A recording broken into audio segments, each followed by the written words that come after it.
Kenapa sekarang banyak orang berdebat tentang Quran dan nyuwun sewu sampai pada level gontok-gontokan ekstrim?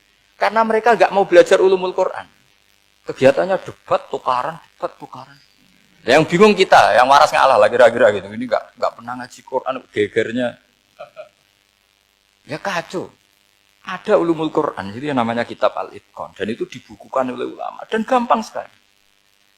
Pernah ya Sayyidina Umar ketika Futuhat, beliau sudah Futuhat itu mengalahkan musuh-musuh Islam yang memusuhi Islam.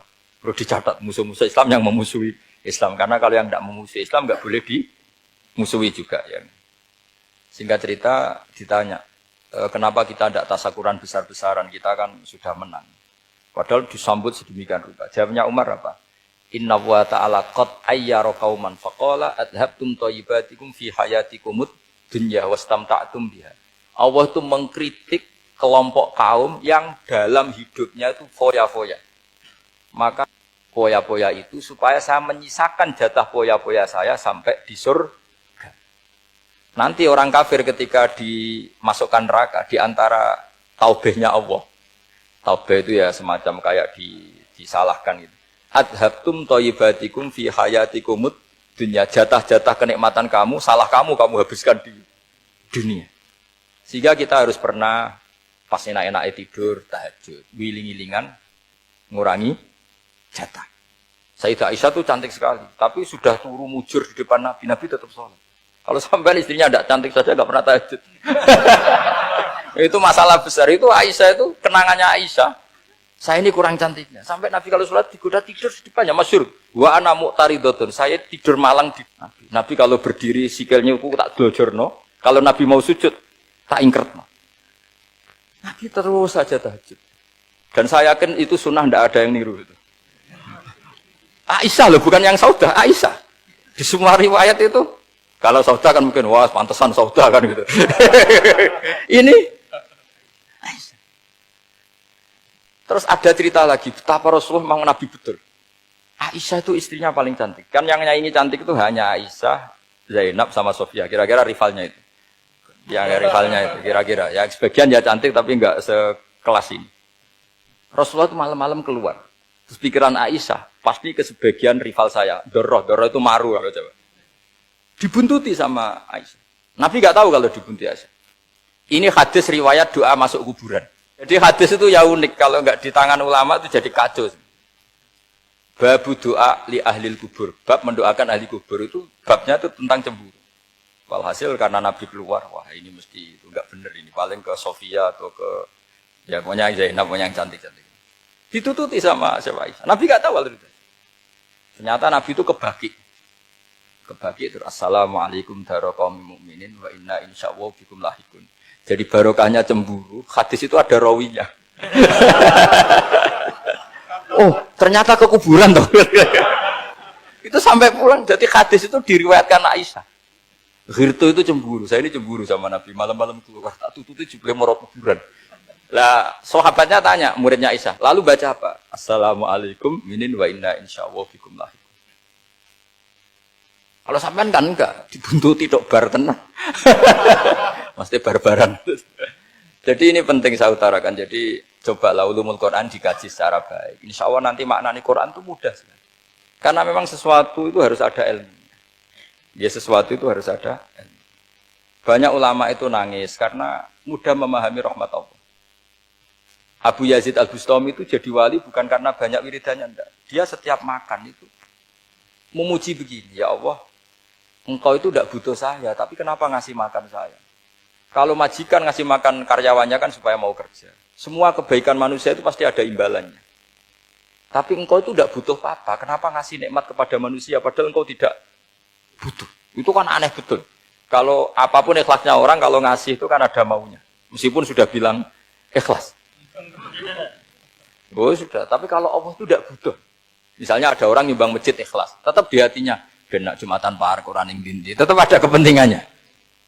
Tapi kalau Allah enggak. Sehingga cara mensifati Allah itu luar biasa. Makanya orang jadi wali itu diantara kata Rasulullah, Inna woha la yardu anil abdi idha akalal aklah fayahmaduhu alaiha au yashrba syarbah fayahmaduhu alaiha. Allah itu sangat ridho Orang jadi wali itu kan diridani Allah. Allah itu sangat ridho kalau seseorang makan, kemudian dia muji Allah. Coba apa hebatnya lemes mati? Apa hebatnya presiden seluruh dunia? Kalau nggak makan ya lemes mati.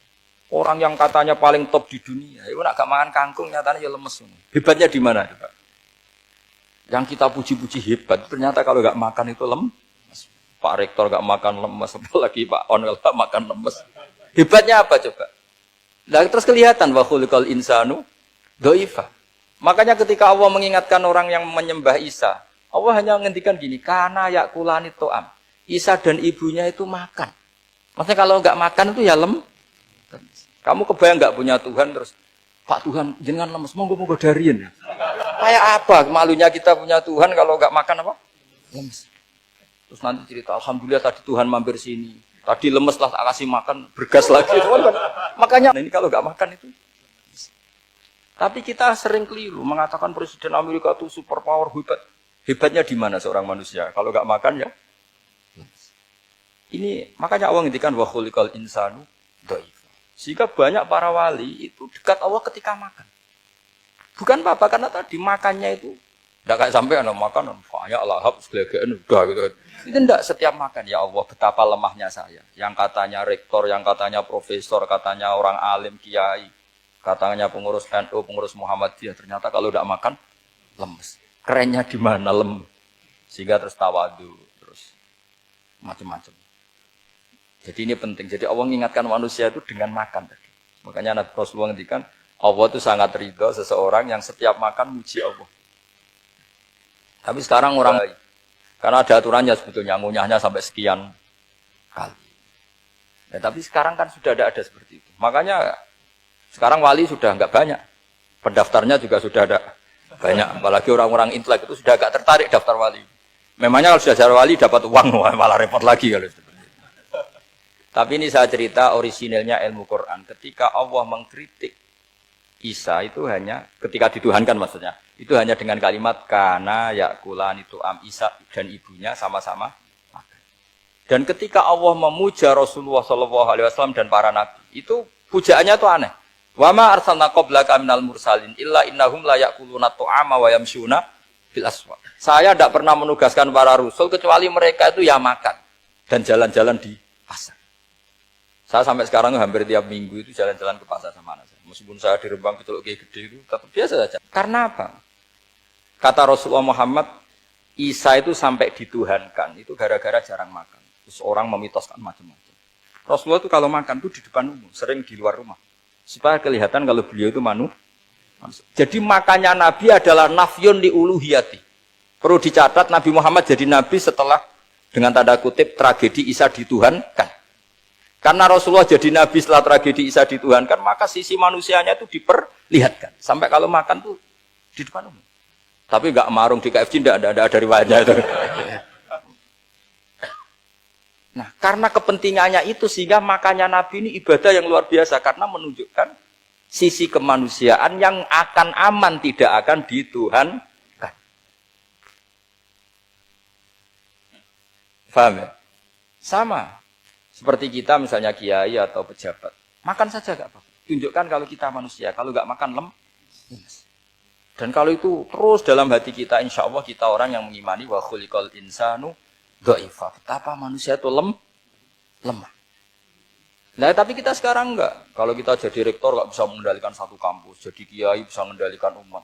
Pikirannya itu kayak Fir'aun. Dan di antara kesalahan Fir'aun adalah faqala ana rabbukumul, bisa mengendalikan kalian semua. Maka dalam ilmu tasawuf yang pertama harus dihilangkan adalah sifat anania. Bahwa karena saya. Tapi kalau orang mau jadi wali atau orang dekat Allah, kenapa saya sering menyebut kata wali? Sebenarnya khazanah wali itu ada di Quran. Ala inna awliya Allahi la khaufun alaihim wa lahum yahzanun. Cuma orang kota senangnya bakas intelektual.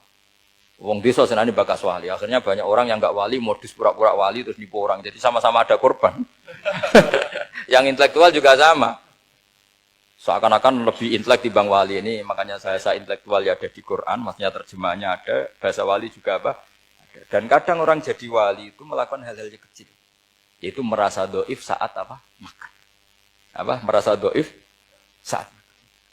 Karena tadi, Paling mudah menafikan ketuhanan seseorang adalah nyatanya kalau nggak makan lemes. Paling mudah mendoifkan manusia yang katanya presiden superpower pun kalau nggak makan lemes. Apa artinya kehebatan manusia yang sehatnya bergantung nasi satu mangkok? Kerennya di mana coba? Presiden kondang bisa pengaruh seluruh dunia. Jajalnya gak mangan sedino.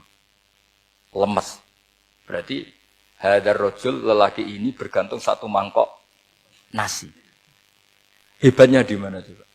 Makanya ada seorang raja angkuh datang ke seorang ulama. Saya raja bisa mengendalikan dunia. Kata ulama, tanya gini. Andaikan kamu tidak bisa minum, kemudian harus bisa minum kalau orang menukarkan kerajaan kamu. Kamu boleh minum, asal kamu tidak jadi raja.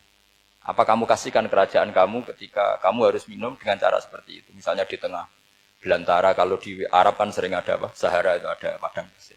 Ya saya milih minum. Kalau saya tidak minum mati. Mendingan tidak punya kerajaan. La tafrah bimulkin la yusawi apa? Kak samain. Kamu jangan bangga dengan kerajaan yang nilainya tidak ada dengan segelas. Baru dia sadar ternyata. Jadi kamu jangan bangga dengan satu kerajaan yang bahkan akan kamu tukarkan dengan segelas. Artinya pertanyaannya gini, kerajaan yang kamu bisa mimpin ini ditopang air apa ditopang keangkuhan Anda? Sebenarnya hanya ditopang air. Karena sekali Anda tidak minum, tidak bisa jadi raja. Terus lemes, diobatno. Sama presiden juga gitu. Kalau nggak makan, nggak minum, terus sakit, stroke, nggak bisa jadi. Artinya ternyata betapa manusia ini bergantung dengan sesuatu yang remeh, yaitu makan, minum, makan, minum. Nah di sini ini, kenapa Quran menyebut para nabi itu apa?